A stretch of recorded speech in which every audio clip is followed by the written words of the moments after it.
It's the Daily Dog. Hey y'all, welcome back to the Daily Doug. I am thankful that you are hanging out with me today because, my friends, we are starting off a brand new week here. It is a Monday, and that means it is a Metal Monday, and I am celebrating this Metal Monday by returning to a band that we have not listened to on the channel for more than a year. And I am happy to get to Animals as Leaders and their song Cascade. So this episode is episode 401, right? It was all the way back in episode 77 in March of 2021 that we listened to the Brain Dance from Animals as Leaders. And I went back and I looked at that reaction that I did just to remind myself of the type of band that I am dealing with.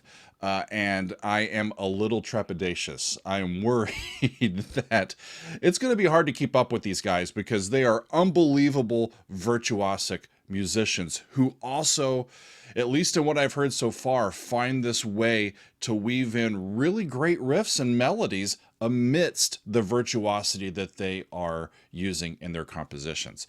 So Cascade, this track by Animals as Leaders, is the first track from their album The Joy of Motion, which was their third album released in 2014. Around the time that this album was released, band member Tosin Abasi said, quote, "We are not necessarily just a progressive metal band.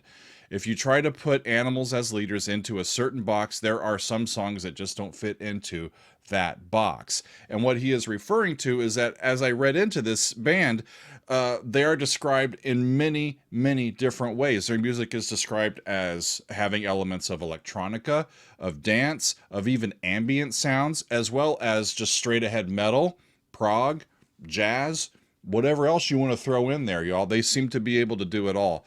So we've got Tosin Abasi on lead and rhythm guitar. We've got Javier Reyes on lead and rhythm guitar, and Matt Garska on drums and percussion.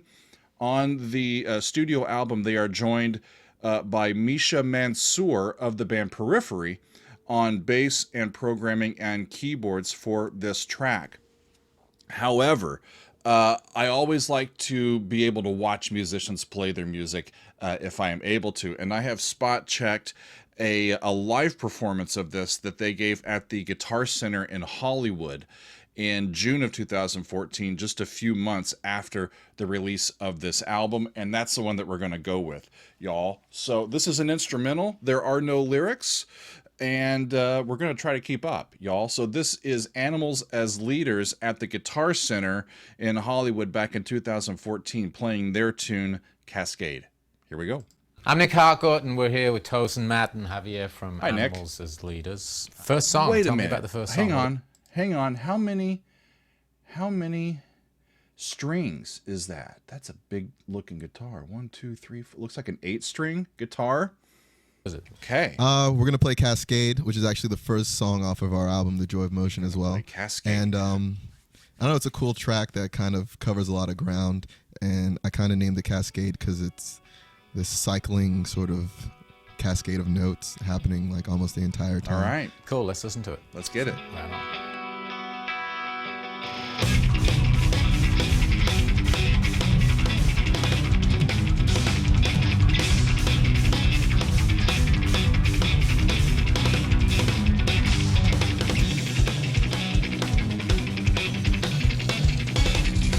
Look at those. That guitar looks like it's got. So they're both playing 8 strings? 6, 7, 8. 3, 4, 5, 6, 7, 8. But the.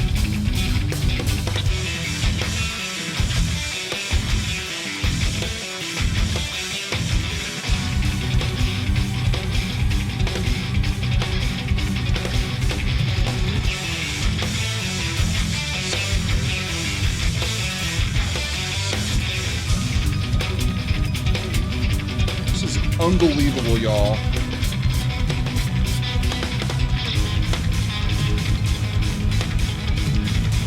It's like they're a B minor and that they got G sharps and G naturals happening.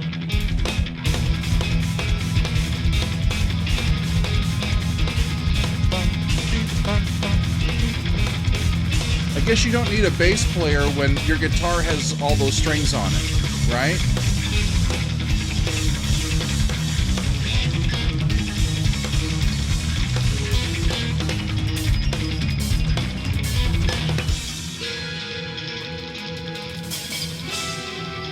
listen to the voicings of those chords. That's gorgeous. So it gives you some spaciousness. 1, 2, 3, 4, 5, 6, 7.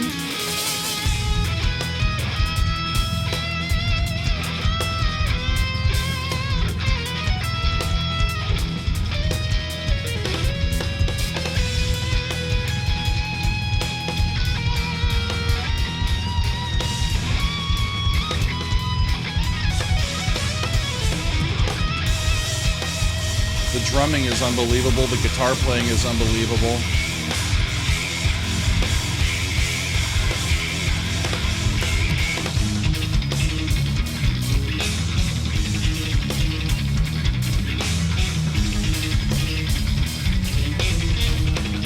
Okay, I want to stop it. I need a chance to let my mind catch up a little bit. Holy shit.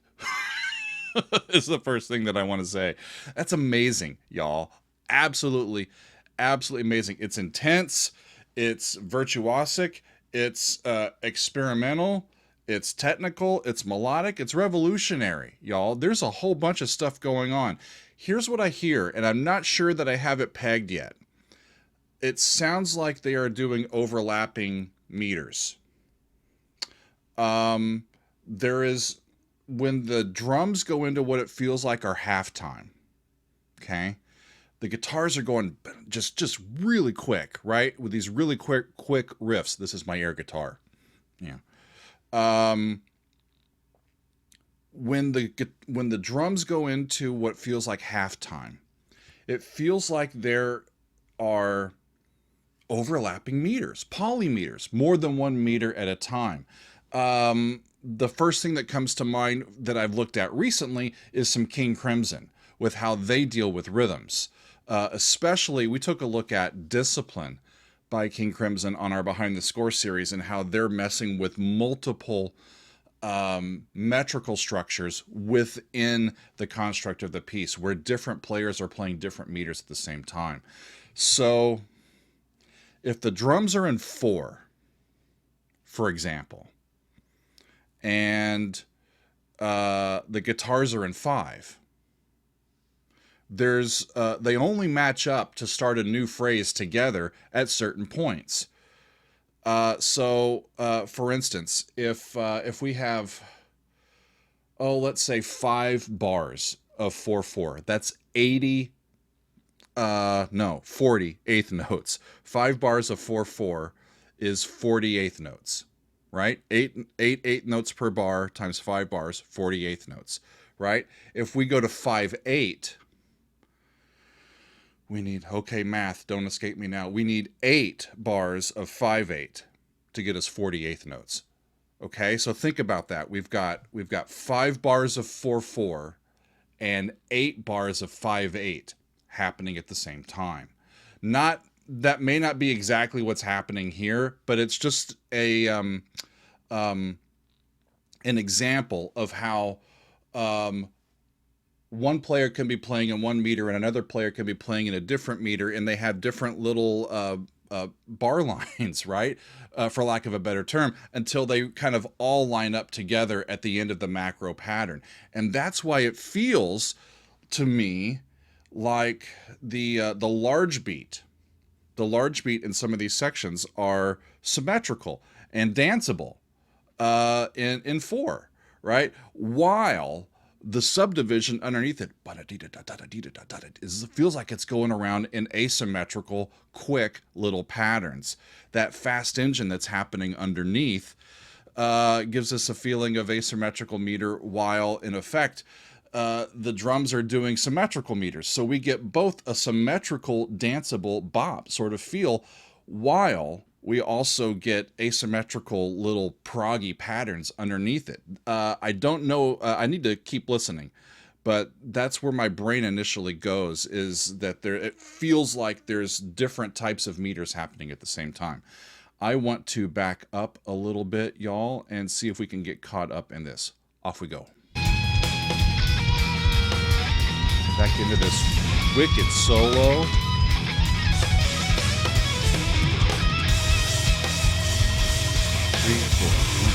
breathe for on the background, right?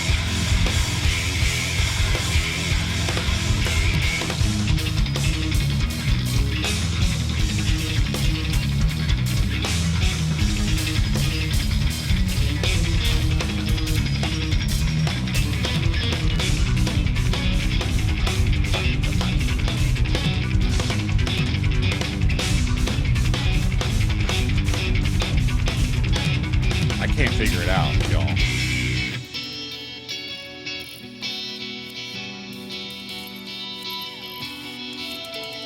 It's so tasteful.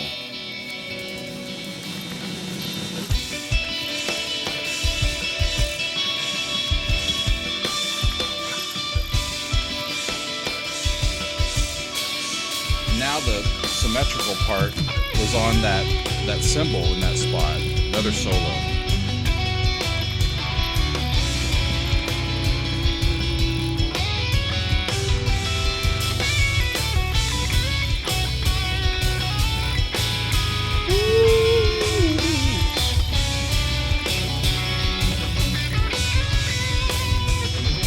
Shut up, Tosin.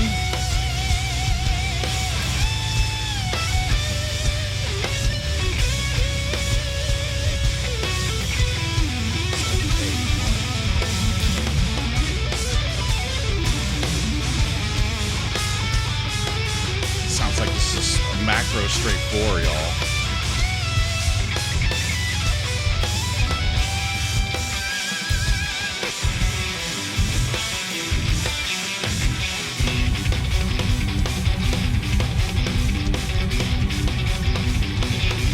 Without a chart, there's no way I don't think I can keep up with the meters that they're doing here. Even though it's repetitive, it's just complicated enough that it's eluding me. That's gorgeous. Melodic playing.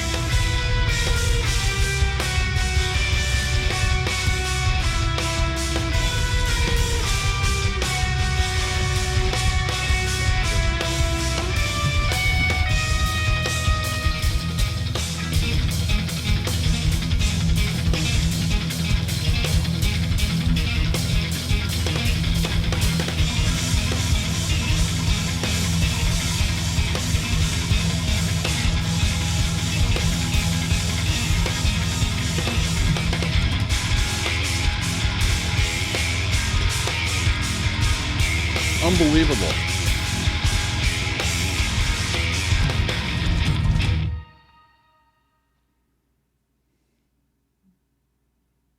Shit. I mean, maybe that's what Javier was talking about. I read this. I read, as I was reading in, I saw a quote from Javier that he said that they try to be more groove oriented. Or as groove oriented as they can to keep our heads bobbing, but still trying to make it proggy and embedded with meter changes and asymmetrical patterns. It just goes to show you, y'all, the harmonic patterns, the melodies, the riffs that we do, those are all wonderful and important parts of a composition. But the vitality, the energy of a piece comes from the rhythms of it. It's just inescapable. And in a piece like this, it's just invigorating. It makes me want to just get up and exercise. And that's not something that happens very often. Wow. I'd have to look at it again to really, probably a few times, to try to figure out what the meters were in some of those sections. I do have a sense that they're doing polyrhythms and polymeters. The thing that's as impressive to me as anything, I'll end with this. The thing is as impressive to me as anything else in this is that, I have heard over the last year plus of doing this, a lot of extremely talented guitar-based bands specifically, with world-class guitar players, and there are some bands that and solo acts that just feel like it's virtuosity for virtuosity's sake, and there is a place for that, right? There is a reason for some music to be written to simply just show off the technical ability of an animal as humans, right? To do these things with the dexterity, with the speed, with the precision to do and to make these sounds, right? What I get from these guys is that they know that they're virtuosic players. It's what they do, right?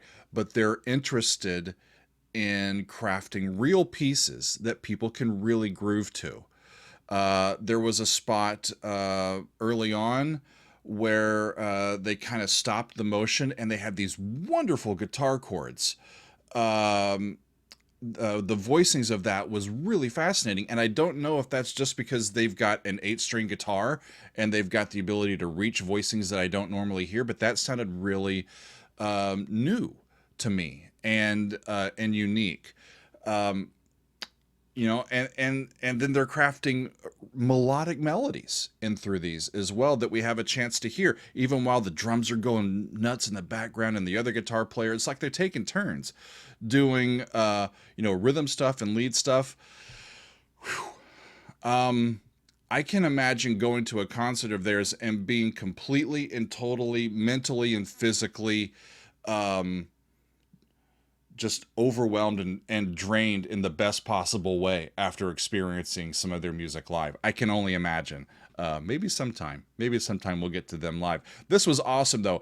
Let us not wait another full year plus before we listen to more music from Animals as Leaders. I'm talking to you, Doug. You listening? Let's not do that again. This was awesome to start off the week with a Metal Monday. It was metal, it was prog, it was just about everything that I could imagine coming up, and that was fun to get us started. So thanks y'all for hanging out with us today. This has been Cascade by Animals as Leaders. We'll see you next time on another edition of the Daily Doug.